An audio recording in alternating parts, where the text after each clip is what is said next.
Toastmasters and welcome guests.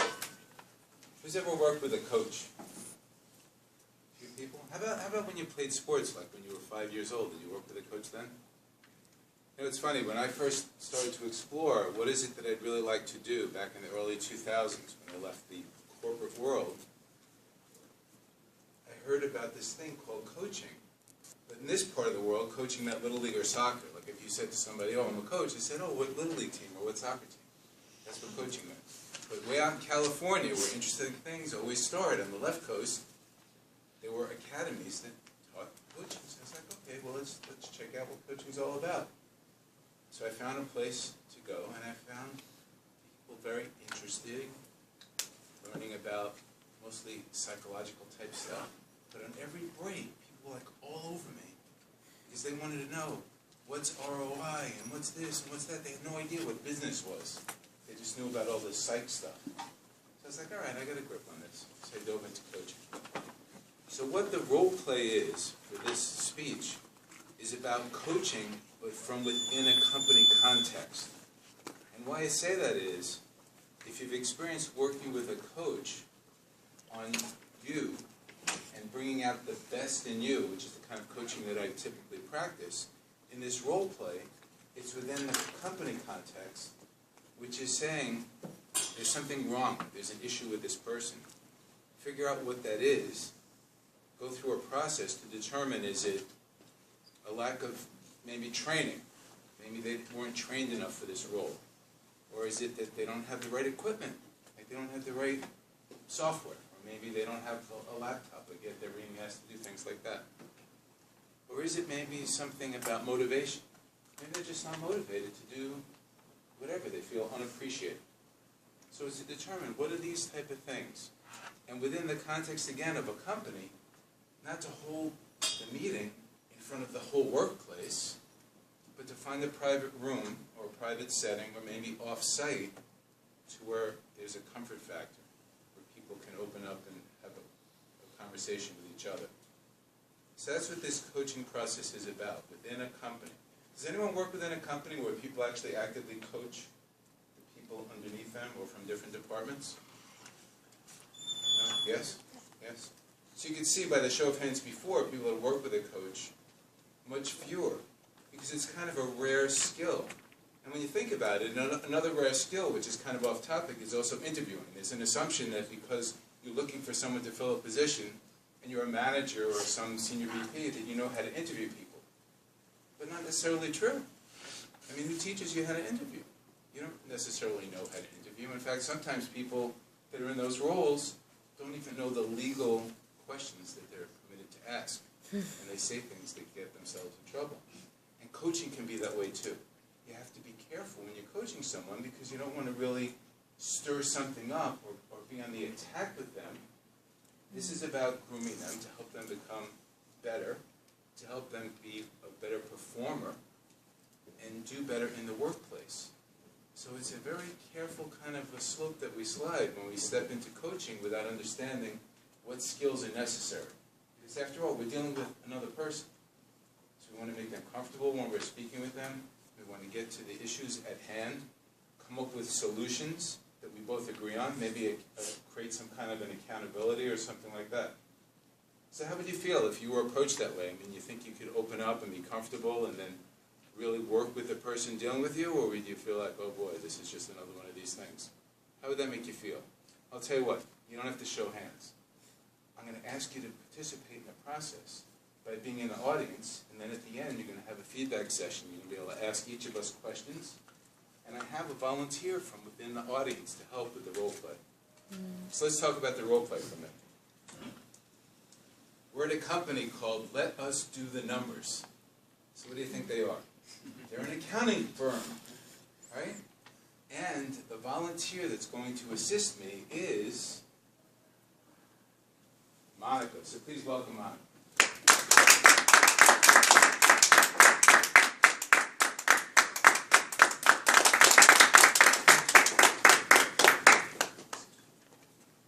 So in this role play, I'm actually the vice president of the group that Monica's in. And we're about to get started.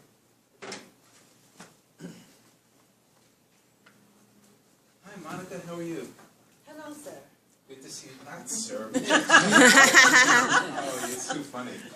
Well, I'm glad we have this private room. And just so you know, there's no microphones, no hidden cameras, so no one else can be involved in this conversation. Oh, good, because last time when I had to do the presentation, I took on this role. I thought I would be really good at it because I know, and people tell me that I'm really good with people, and I always take the challenge on myself, and I really failed in my presentation. So you already know that? Like when you left, you said, oh my goodness, what happened? Yes. Well, let's just make sure that I'm aware, even though I'm pretty sure I am. I mean, you've been with the firm for over 10 years, and you were given a nice promotion about 6 months ago, and you knew stepping in it was going to involve giving presentations and speaking. I mean, do I have that about right? That's right. So, what happened? I mean, did you feel that you were just going to be fine, or did something occur, or did you not have the right training, or, I mean, just share with me. No, so my personality is that I take on the challenges, and I kind of don't look into the roles, and I think I can, it's just my personality, the way I am. I jump in the water and then learn how to swim. So here it is.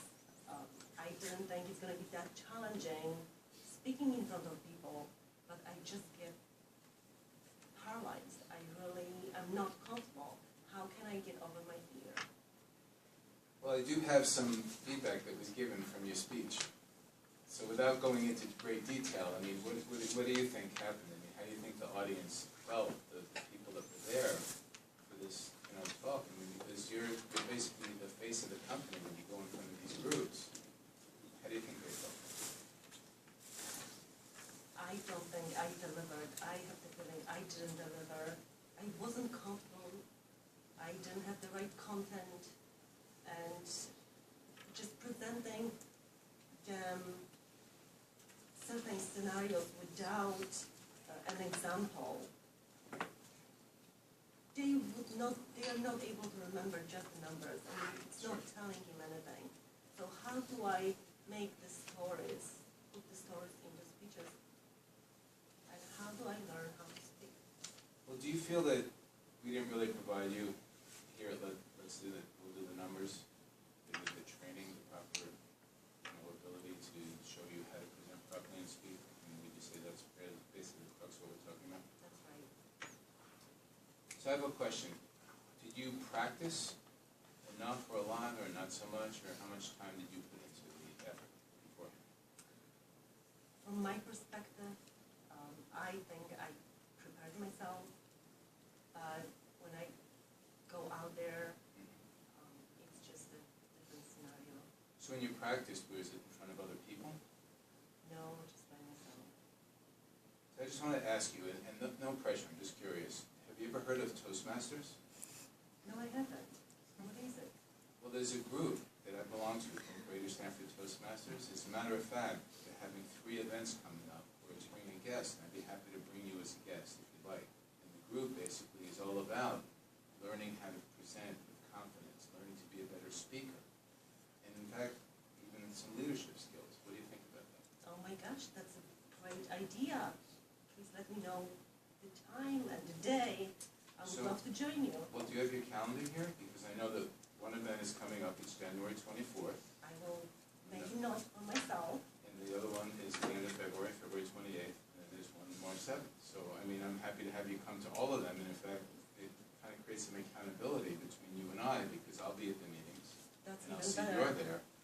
And I can maybe keep an eye on you. And one of the things is the members love to have new members, because it helps them see that they need to step in and give speeches as well. As they see new people come in and start to work through the material, other people and members that maybe haven't even stood up and given a talk realize, wow, I better get going. This new person's already done 3 speeches. I haven't even done my first one yet. So, what do you think? Very interesting. Very interesting. I would love to see the room. All right, let's do it. Thank you so much. Have a seat. last section, which is basically a couple of minutes where you could ask us questions or offer us feedback, whatever it is. It's audience participation, so just raise your hand and we'll just have at it. Anyone? We can use the time and continue. Oh, go ahead. So first, some feedback. I thought you mirrored what she was saying and reframed, and you used a lot of coaching skills. So I'm familiar with coaching skills because I am a coach. Of course. I like that you took responsibility for what the company might have done wrong before offering support and setting up accountability with Toastmasters. A couple things to think about.